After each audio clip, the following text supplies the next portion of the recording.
Je vous rassure tout de suite, la main de Lomachenko semble aller plutôt bien. Il a fait un post sur Facebook, alors je ne sais pas si c'est exactement lui qui tient la page, mais on pense déjà le revoir pour septembre. Donc ça devrait aller. Je pense pas que sa main est vraiment cassée. Mais c'est vrai qu'on a pu voir dans les images d'après-combat, quand il est allé dans les vestiaires pour saluer Crolla, il a serré la main du gauche et il tenait un peu sa main comme ça de manière rigide, il était un peu craintif. Et on m'a même envoyé sur Instagram une photo de lui où il était plâtré. Je pense que c'est plutôt préventif. Cette blessure, elle lui est venue du grand coup qu'il a mis sur le front de Crolla pour le mettre KO. Mais on va revenir un petit peu sur le combat avant. Vous avez été très très critique sur cet affrontement en disant que c'était complètement inutile, que ça faisait du mal à la boxe de voir ce niveau-là sur le ring. Gervonta Davis, il en a profité pour critiquer aussi Lomachenko, lui envoyer un petit pic en lui disant voilà, je ne veux pas manquer de respect, mais en gros, qui t'a combattu?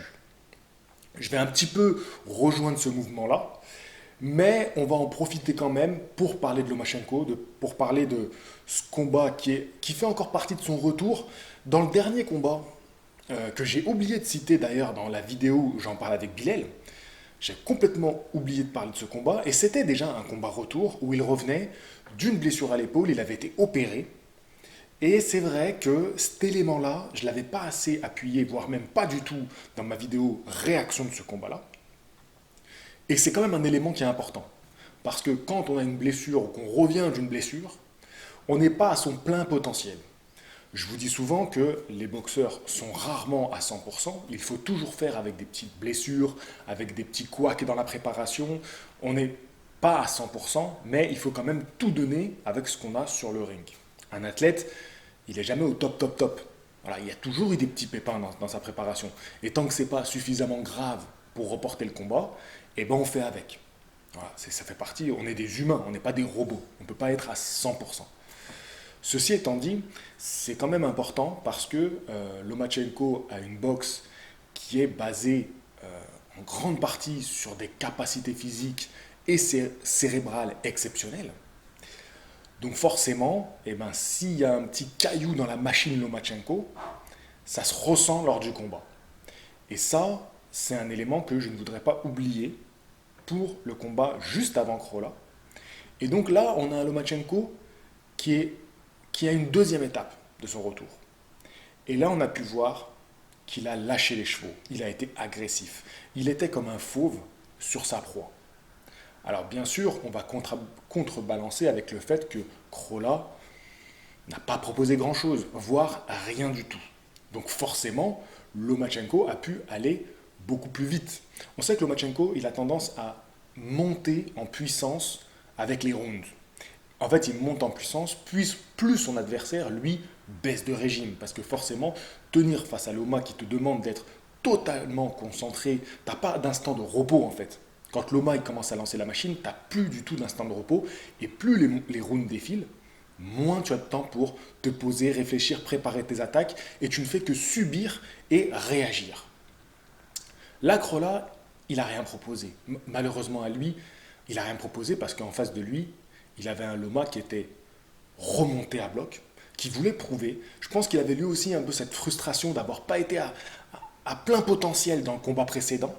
Parce que les reproches que moi j'avais fait en disant que ouais bon j'étais un peu sur ma faim de ce combat-là. Mais finalement en y repensant ça venait de là, ça venait de ça, ça venait du fait que bah ouais c'était un retour, il revient d'une blessure, peut-être que dans sa tête il est un peu craintif, son corps il faut qu'il se remette dans le bain, donc logiquement ça a fait que ce combat-là j'étais moins emballé. Moi personnellement j'étais moins emballé. Ça reste un immense athlète hein, et c'est il faut bien entendre que mes critiques sont par rapport à l'athlète qu'il est. Plus la tête est élevée, plus je vais avoir des critiques élevées. Si un athlète est en bas, je vais avoir des critiques à son niveau. Il faut être un petit peu intelligent quand tu fais une critique d'un boxeur. Ça ne veut pas dire que tu penses du mal de Loma. Au contraire, Loma est exceptionnel et c'est pour ça que nos critiques doivent être pointues. Ceci étant dit, Loma dans ce combat-là, comme je vous l'ai dit, il était agressif. Il a constamment été sur son adversaire. Peut-être le premier round, voilà, round d'observation, enfin observation, il met quand même la machine en place. Et après, c'était rouleau compresseur, ce qu'on n'a pas l'habitude de voir chez Loma. Il a toujours il est quand même un peu sur la retenue. C'est-à-dire que c'est un boxeur qui avance, qui est certes agressif, mais il a une certaine retenue pour surtout ne pas faire la moindre erreur et pour boxer surtout sur les erreurs de son adversaire. Donc si tu boxes sur les erreurs de ton adversaire, tu es forcément un peu plus dans l'attente de trouver l'espace. Donc lui, il attend de trouver l'espace et il crée les espaces avec cette boxe très aérienne. Là, il était en mode rouleau compresseur. Alors bien sûr, ce n'était pas à la Tyson, mais il avait ce côté beaucoup plus agressif. Il a cadré constamment son adversaire, ne lui laissant aucun repos, ne lui laissant jamais trouver sa bonne distance. Et ça, c'est une montée en puissance. D'ailleurs, il a cherché beaucoup plus le coup dur contre Crolla que dans les combats précédents. Encore une fois, je relativise avec le fait que Crolla n'a pas proposé grand-chose. Donc forcément, face à un adversaire qui ne propose pas grand-chose, tu veux au plus vite le terminer. À la fin du troisième round, quand il pense que l'arbitre les sépare pour dire que le combat est terminé, c'est un peu de la faute de l'arbitre parce qu'il fait des gestes un peu bizarres. Tout le monde est perdu, Crolla pense qu'il l'arrête et Loma pense qu'il l'arrête aussi. Loma va célébrer la victoire. Personne ne monte sur le ring sauf deux mecs de la Sécu. Je ne sais pas ce qu'il leur a appris de monter sur le ring. D'ailleurs, ils auraient dû se rendre compte qu'au moment où ils étaient sur le ring, que personne ne les avait suivis. Ils auraient dû capter.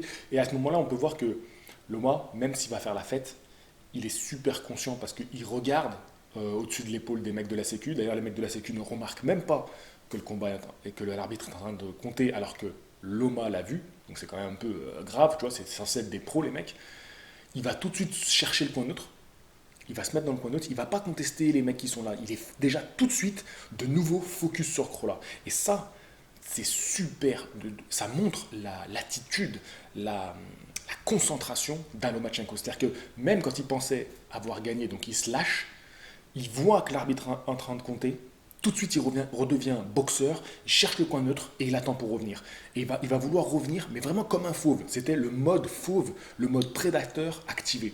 C'est-à-dire qu'il va commencer à revenir, l'arbitre va dire non, recule, il va reculer, il va revenir, l'arbitre va dire non, recule, il va recommencer, et là le round sonne, donc il doit retourner dans son coin. Il va avoir trois fois cette attitude, comme le pitbull enragé qui veut se jeter sur le chien qui va combattre, c'est-à-dire qu'il va avoir cette attitude de j'y vais pas. C'était très impressionnant, et ça montre encore les qualités mentales de ce mec. Ce mec, il est focus, quoi. Il rigole pas. C'est-à-dire qu'au moment où le round retentit, le gong retentit, il devient boxeur, il est à 100% mentalement sur sa tâche. Donc voilà, ça reste du coup, de ce point de vue-là, un combat assez intéressant à commenter, à analyser. Même si en soi l'opposition ne l'est pas, parce qu'il n'y a pas eu opposition, c'est vrai, mais sur où en est Lomachenko aujourd'hui, ça reste intéressant parce que s'il avait tardé, s'il avait fait un peu comme le combat précédent, un peu, hein, bien sûr, comme je vous l'ai dit, je suis pointilleux, mais on aurait pu se poser un petit peu des questions. Là, il est venu pour prouver que ce combat-là allait vite se finir. Voilà. Et ça, c'est la plus belle des réponses qu'on peut donner sur le ring quand on est un boxeur du niveau de Lomachenko. Donc, ça m'a rassuré. Et en même temps, je suis de nouveau un peu inquiet parce qu'il y a cette main qui s'est blessée. Il y a cette main qui s'est blessée et ben voilà, il revient quand même d'une blessure. Là, de nouveau, il y a un pépin à sa main. Alors, j'espère que c'est plus préventif que vraiment une blessure grave. Je pense que c'est ça. Mais j'avoue que là, le fait que pendant les combats, il y ait des pépins comme ça m'inquiète. J'espère qu'il ne va pas cumuler les blessures et que du coup, ça risque de gâcher sa fin de carrière. Est-ce qu'il n'est pas en train de trop pousser son corps aussi? On peut se poser la question, est-ce qu'il n'aurait pas besoin peut-être de repos? Peut-être, pourquoi pas, je vais dire un truc qui va peut-être vous scandaliser, mais une retraite par exemple d'un an des rings pour recharger les batteries. Est-ce que ça ne serait pas dans son intérêt avant d'avoir une blessure plus grave? Bon, pour le coup, ce que je dis là, c'est pas justifié par la blessure dans ce combat-là, parce que la blessure dans ce combat-là, c'est vraiment une blessure que n'importe qui peut se faire, même un autre boxeur qui pousserait moins son corps qu'un Lomachenko, parce que en fait, il est venu frapper sur un crochet de son bras avant, parce que je vous rappelle que Lomachenko a une garde inversée, sur un crochet de son bras avant, d'ailleurs il ne l'a pas vissé, il l'a ouvert, il est venu frapper le front de son adversaire, quasiment juste au-dessus de la tempe, il me semble. Ça, c'est un coup qui assomme, on l'a bien vu. Le coup à la mâchoire électrocute, donc en fait tu perds conscience pendant juste un instant, et souvent quand ils se relèvent, les boxeurs, ils ont plus de jambes, vous voyez, c'est le corps qui est électrocuté, mais tout ce qui est le partie haute du crâne, t'es assommé. C'est là que t'es assommé, donc là, boum, perte de conscience, et on l'a bien vu, il est plus là le mec. Après, il a mis un peu de temps à se remettre, mais après ça allait mieux. Et il a frappé donc du coup dans le haut du crâne. Et c'est vrai que c'est un endroit qui est très dur. Donc quand tu frappes, c'est pour ça qu'il faut faire très attention quand vous faites des sparring avec des amis, déjà de ne pas vous mettre des coups de boule et de bien vous bander les mains, de faire attention parce que le poignet c'est très fragile. Voilà, c'est une articulation qui est fragile et quand vous mettez du poids, quand vous mettez un coup, et si votre ami à ce moment-là, enfin votre sparring à ce moment-là, il avance la tête, et ben, ça suffit pour faire une torsion qui va vous blesser le poignet. Pas forcément gravement, mais ça va vous handicaper pendant quelques temps et ça en vaut pas la peine. Donc du coup, ce qu'on peut voir sur les images, c'est qu'au moment où il met son coup, Crolla se baisse. Il se baisse pour essayer un petit peu d'anticiper les coups. Et le coup, au lieu d'arriver dans la partie basse de la botte crânienne, il arrive sur le haut. Donc au lieu de viser le menton, il arrive juste sur le haut. Donc vous voyez, ça se joue à quelques centimètres, mais c'est ce qui fait la différence pour que, il ait pris une grosse impact dans le poignet. Voilà, ceci étant dit, je vous disais que c'est une blessure qui peut arriver à n'importe qui, parce que voilà, des éléments comme ça dans le combat, ça arrive souvent, il y a souvent des chocs de tête, il y a souvent des blessures comme ça, graves, qui ne sont pas dues forcément à un enchaînement très technique ou qui va gagner des points, mais ça fait partie aussi de notre sport, et il peut y avoir des blessures qui sont extérieures au combat en lui-même, même si voilà, c'est un effet direct du combat. Voilà, je pense que je vous ai dit un peu tout ce que je voulais par rapport à ce combat-là. Suite à ça, Gervonta Davis a provoqué encore une fois. Loma lui a répondu en disant que c'était le champion de Twitter. Ça n'a pas l'air de s'officialiser entre eux. Pour l'instant, c'est juste des pics entre les deux boxeurs. Mais j'ai pas l'impression qu'un des deux promoteurs vraiment pose une vraie proposition sur la table, un vrai contrat sur la table. Donc, le sentiment que j'ai, c'est qu'ils font que se taquiner dans l'espoir qu'un jour, peut-être, ils s'affrontent, mais ça risque pas d'arriver si tôt. Même si je le souhaite de tout mon cœur. D'ailleurs, Lomachenko, il a envoyé une photo sur ses réseaux où il partage une photo de Luke Campbell. Donc, pourquoi pas. Ça aussi, franchement, j'ai envie de vous dire,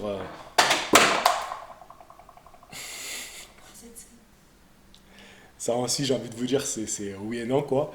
Mais moi, ce que je veux voir aujourd'hui, c'est Mikey Garcia contre Lomachenko. Tous les deux titrés dans leur catégorie. Ça ferait une très belle unification des titres. Sur Ring TV, vous pouvez voir qu'ils sont 1 et 2 de la catégorie. De toute façon, si vous prenez le top 10 de cette catégorie, ça fait des combats intéressants contre Lomachenko. Donc voilà, on aura forcément un beau combat de Lomachenko, peut-être en septembre du coup. Je vais finir sur ce. Je pense que j'ai été plus long encore une fois que ce que je pensais, parce que je suis toujours plus long que ce que je pense. Demain, j'ai une vidéo qui sort avec un youtubeur que vous connaissez bien. Essayez de deviner dans les commentaires qui c'est.